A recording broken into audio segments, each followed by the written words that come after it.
Welcome to another One Acadiana candidate conversation. I'm Keely McGivney, and this is Andre Bro here on the team at One Acadiana. We're bringing you candidate conversations so you can get to know folks who are running to represent you for offices across Lafayette Parish. And for this conversation, we're joined by Roddy Bergeron, candidate for Lafayette Parish School Board District 6. Roddy, thank you for joining us. Uh, Thank you, and thank you to One Acadian for having me. I'm excited to answer your questions and let everyone out there get to know me a little bit better. We'll give you a chance for people to get to know you right away. Tell our audience who is Roddy Bergeron, and give us a little bit more info about your background in the community. Sure. So this might take a while. I have a lot of community efforts I've been working on. So I'm a 20-year resident of Lafayette Parish. I grew up in a small farm in a little town called Bergeron, Louisiana, which is a little bit northwest of Opelousas. My family had cattle and rice and soybeans and crawfish. I lived that country life. Went to public school in St. Landry Parish, and then went to Louisiana Technical College, LTC. Now it's SLCC. Got my associate's degree in information technology.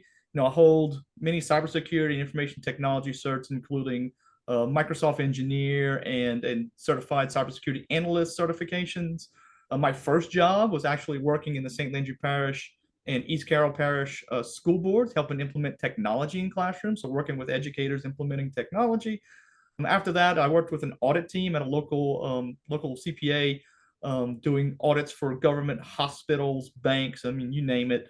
That's where I got to learn firsthand about working with government budgets and understanding like what all the numbers meant in budgets and what all the different levers were there to help manage financial information. After that, I worked for a local nonprofit here in Acadiana that worked with individuals with disabilities. During that time, I worked to help them turn around these developmental centers that were run by the state. Some of them were in pretty bad condition, and some of them had pretty poor living conditions. So our team would go in and help turn these facilities around. So we improved, quality of care, reduced administrative costs in those facilities. And to this day, we're the only team in the U.S. that was able to turn around a developmental center and keep it running for longer than 2 years. It's been 13 years since we turned around one of those facilities, and to this day, those facilities are still running. And currently, I'm the Chief Information Security Officer at Enterprise Data Concepts. So I help keep bad guys out of computer networks for businesses throughout the U.S., but a lot of that in the Acadiana area. So that's my professional life. My community life, right, is a little bit more intense. I've served as the president of the 705 Young Leaders for a Better Acadiana. I was a chair of the walk committee for the Alzheimer's Association, helping raise money for their yearly walk. I serve on the advisory board for the IT program at SLCC, South Louisiana Community College, helping develop pathways for students. I was the advisory board chair for the Academy of Information Technology at Karen Crow High for the academy there. Currently serve on the community and family engagement program, cafe for Karen Crow High, Lafayette Middle, and we just recently launched the Lafayette High Cafe, so we're getting that rolling there. Serve on the executive committee for LaPES, the Lafayette Public Education Stakeholders Council, and I was a community member for the LPSS Opportunity Zone Community Advisory Board. Also mentored 6th and 8th graders at Willow Charter for the School of Greatness program there, which was one of the reasons why I won a top 20 under 40 award back in 2018. And then I also started a program to help refurbish computers into Chromebooks for students displaced by hurricanes. And that program has been replicated across the U.S. I can't tell you how many people reached out after that to help get Chromebooks into students' hands that are displaced by natural disasters, tornadoes, floods, you name it. So I think that's it in a nutshell. Well, it's great to get to know you. That is a lot. And given that experience and your history in the community, what inspired you to run for school board? Yeah, great question. So mentoring 6th to 8th graders at Willow Charter kind of opened my eyes to how important the public education system is in day to day. Some of those students, for them, the schools were their safe haven away from some pretty poor living conditions sometimes. I got to hear a lot of stories about deaths in families, just poor conditions, living in the home, or just day-to-day struggles, that some of these students, they were teenagers having to deal with adult issues. And that kind of inspired me to get more involved. And that's where you see some of my work in the education system with SLCC, working on pathways and helping build better outcomes for students. I look at big picture items for the community, things like generational poverty, workforce readiness, like crime. Like you start talking about all those big community issues that we're facing, and we almost always tie that back to education. And the work that our educators and our paraprofessionals and everybody in the public school system sees on a day-to-day basis, and they're the ones that are kind of like the front line in fixing some of those issues.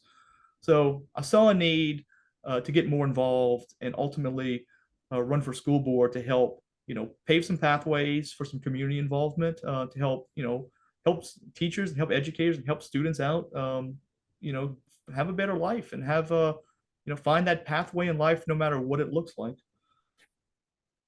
Well, I'm sure given your involvement in the school system and your time on the campaign trail, you've begun to identify some priorities that you would want to address on the school board. Let's start with near-term priorities. Can you talk about some of the issues you would want to tackle in the near term? Yeah, so short term, I've been going back and forth on this and what would be long term versus short term. I mean, near term, right? I would like to, we need to get Lafayette High across the finish line here in District 6. Like everybody's waited with bated breath, to start to see it come to life. And, we want to make sure we keep that building on track and that we stay on budget because we got a lot of other work to do, right? We got Northside High coming up. Como's going to get some work. Acadian High, Carencro High, all other schools. Like we want to make sure that school gets completed and is a shining example not only of what a school should look like, but the inside, like the great education that's going on inside of the schools should be reflected on the outside as well, right? People driving by should see a nice school, should see students excited to go to school. And like we already know all the great work that's going on inside the education system here in the public education system, but I want to make sure that it matches. I also want to tackle some policy that have come up. A lot of parents have reached out to me and talked about the growing burden on policy. I've heard the same thing from teachers. Some of the growing burden of some of the policy that's out there. I'd like to figure out a way of reworking some of that, maybe lessen some of the burden that's on parents and educators. That's something we can do in the first year or two, maybe. And then start to identify money in the budget where we can probably hopefully work on things like increased educator pay, making sure that all of our workers, support staff, paraprofessionals, like all those people are properly compensated as well. Well, great. And continuing in this line, as you're having these conversations, have you identified long-term priorities that you think the school board needs to stay focused on in the years ahead? Yeah, so long term, right? Teacher retention, that's going to be long term, right? There's more to ensuring that teachers are happy than just pay, right? Like, I'm not saying don't pay them. Like, they definitely need to be paid their worth, and they need to be paid a competitive salary compared to what other parishes are paying, especially over the course of their life and the improvements they make to themselves and getting trainings and certifications. We need to properly adjust salary pay scales across the board to make sure that it matches competitively to keep people here. But that's not the whole point of retention as well. Like we have to also make sure that teachers feel valued in the classroom, they feel supported in the classroom, like paraprofessionals too, bus drivers, like everyone in the school system needs to feel like they belong, like they're being listened to. Work on burnout. Like I hear that a lot from educators. They're getting burned out, especially post-COVID. We hear a lot of that burnout going on, and that's not sustainable long term. I'd also like to work on with the community side of things, right? The idea of a cradle to career program with the community, where we partner with hospitals and we partner with community programs and we help kind of fill in the gaps sometimes where the public education system is strained. And if we work on like a early, like before pre-K program, maybe with hospitals, helping parents understand like, when do I read to my kids? When I start teaching about colors and shapes? That way, when they enter the public education system, they're not behind, right? Because we all know you start off a year behind if you're a grade level below. the amount of resources you have to put into it to get a student up to the correct grade level is going to takes a lot more effort than if they entered the system or entered the public education system with, with them being on level. So that's a long term. I mean, that's that kind of system, a cradle to career system, where we're involving the community in filling some of those gaps. I mean, that's going to be something that I might never see the fruits of in my lifetime, right? Like we're talking like 20, 30 years. My kids may not even see the benefits of that. My grandkids may see the benefits of that, but it benefits everyone in the community, right? And that's the stress that I want to put on this, is that we have to make sure that the things we put in place benefits every single student, every walk of life, whatever path they take, even if it's not a traditional path, that we're working with them to make sure that they're successful in life.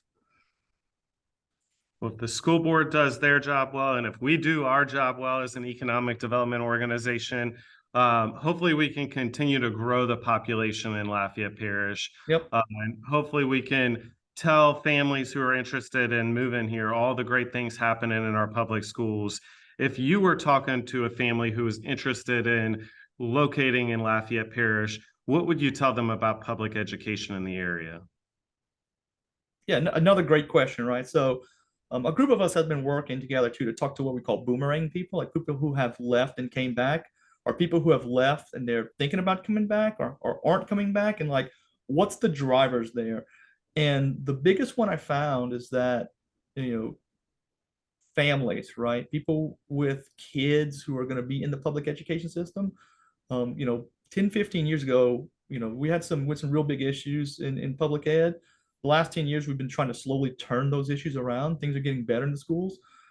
What's going on inside our public education system today is remarkable. I mean, let's look at Lafayette High and the gifted program over there. Like it's a world-class gifted program going on in Lafayette High, right? The biggest issue is you drive by the curb appeal, like the school's old, the building looks old, and that's a big turnoff for people. But I'd really tell them, like, we are making like national scholars in our public education system here in Lafayette. I wish we would champion that more. I mean, we had a student when I was at Karen Girl High on the advisory board. I mean, she won a an internship with Amazon. It's like highly competitive. They only give a handful of those away. Like that's the kind of stuff that's going on inside our public education system that a lot of people don't get to see or hear. They hear a lot of the bad things going on, but like the vast majority of good things going on, I think, outweigh that. So like give it a second chance. Come back over here. We'd love to show and prove to them that their students or their children can get world-class education inside of our school system today. Will now speak directly to your voters in District 6. Yes. Why tell your voters why they should vote for Roddy Bergeron for school board? Yeah, one of the things I tell people is like, I think my work in the community shows that I care, and I care about every single student that walks through that door wanting to get an education and needing that education to be successful in life. Like I do not want any student to not have a pathway and to not have a village that supports them, right? Like that's one of my biggest things. When I sat down and I decided to run for school board, they always tell you like tie one word or tie a phrase that like whenever you're having a bad day, because we all have bad days, or whenever you get knocked down, like what is it that drives you? And mine was creating a village for every student in Lafayette Parish, right? We know it takes a village to raise a child. And maybe that village isn't as traditional as like neighbors and families, but it's a community effort, right? Maybe some people you've never seen. That's what I want to build into the school system here in Lafayette Parish. I return my calls. Anybody who knows me knows I return my calls, my text messages, any time of the day. I had one parent tell me like, "What happens if I call you at 4:30?" I was like, "I'm up, right? I'm up by 4:30 in the morning every day." So when those buses aren't running, right, and you're getting worried about how you can get your kid to school, like, or you have questions, like if you call me at 4:30 in the morning, I'm answering, right? I just want parents to feel good with the education their students are receiving in the school system.